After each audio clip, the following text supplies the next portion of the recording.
instead of posting videos and then putting it like on my Snapchat story, I've decided I'm just gonna post it on here. I mean, that's what I've been doing, but like I've been more scared just to like show like my raw thoughts and voice, like without any cuts in between. 1, I stutter. 2, I have a lisp. 3, I have ADHD, so I forget what I'm saying. And so like when I'm like loading, my brain is loading, like I don't want that to take up too much time in the video, because I know how bored people get and how fast they'll click off of something. Because people's attention span sucks. Also, I have a cough. I know it sounds bad, but I don't have COVID or anything. I've just had bronchitis before, so whenever I get a cough, it sounds like I'm dying. But yeah, no COVID. No COVID here. Okay, first thing, I was reading last night, like, what are the differences, like, on the left side of, like, different values and stuff. And so I think I've decided I'm definitely, like, more on the left, like, even more, like, anarchist and communist, socialist. That's definitely where I lie more on the spectrum. I'm definitely more for, like, we have to completely dismantle the system and rebuild it from the ground up. Trying to restructure the system and keep it how it is isn't gonna work, because the system was built by cis straight white men. Well, probably not straight, let's be real here. All the founding fathers probably were butt buddies. That was so out of pocket.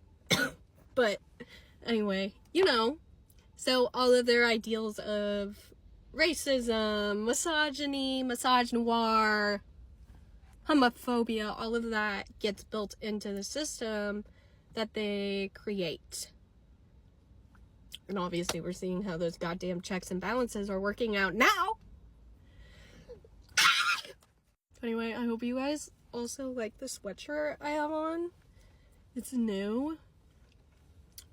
But yeah, so it was interesting seeing, like, because most people, they say leftist and they think liberal too, but like technically liberals on the left, but liberals are more for like trying to change the system from within, which I don't think is gonna work. Sorry guys, it's not.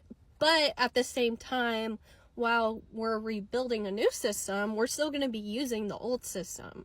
So it's like, okay, how are we gonna like still keep the government going? The government can't just shut down because we're trying to rebuild a new one, you know? And the issue too with, like, I feel like having a president or like this one person kind of in charge is like, okay, when we had Obama in office, first of all, I don't agree with everything he did, but I was very happy when he was in office. And obviously it was a huge deal for our country to have a black person run and win as president. The air was just different.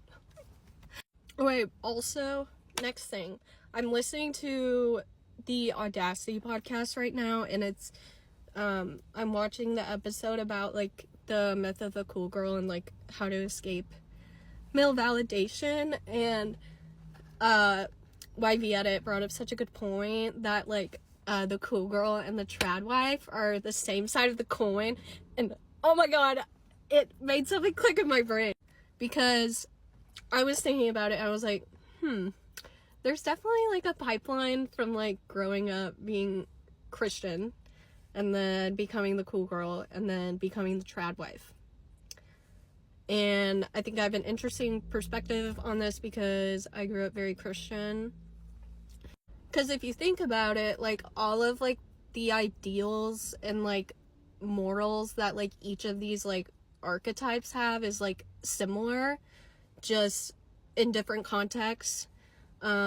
Because like when you grow up very Christian as a woman, you know, you're taught to be submissive, quiet, don't talk back, always be polite, you know. And those, I see all of those in trad wives and in being the cool girl. And the cool girl, if you haven't watched Gone Girl, go right now, I want you right now to go on YouTube and type in cool girl monologue Gone Girl. Because that is like the perfect description, I feel like, of what a cool girl is and what it's like trying to be the cool girl and how fucking exhausting it is. Because like, basically in Gone Girl, she just like gets fed up trying to like be the cool girl and like the perfect wife and like loses it. And plans her husband's demise over the course of a year. Virgo energy, oh my god. So anyway, if you are a woman, if you're a little girl and you grow up with those beliefs and they don't change, and then when you're a teenager you might become a cool girl because you're trying, again, just to appeal to males and like trying to get their validation, and at that point it might be more through survival, because I think that's also part of the reason why like boy moms exist, is because also in Christianity, like it's never said, but it's like also implied that moms aren't allowed to talk back to their sons because they're also males. But each archetype is just basically like doing everything they can to try to appeal to the patriarchy because they think it'll like get them a jail out of free card basically of the patriarchy, but no one can escape it. So your choices are to like either ignore it or like keep living life with like the blinders on, but you're gonna get fucked over again and again and again until you finally accept and you learn, which I think is why so many women after like 30 and 35, like that's when divorces come in, because, well, first of all, your brain has fully developed by that point. People say it's 25. I give it more 25 to 30. And now there's evidence saying, too, if you're neurodivergent, it's more in between 30 and 35.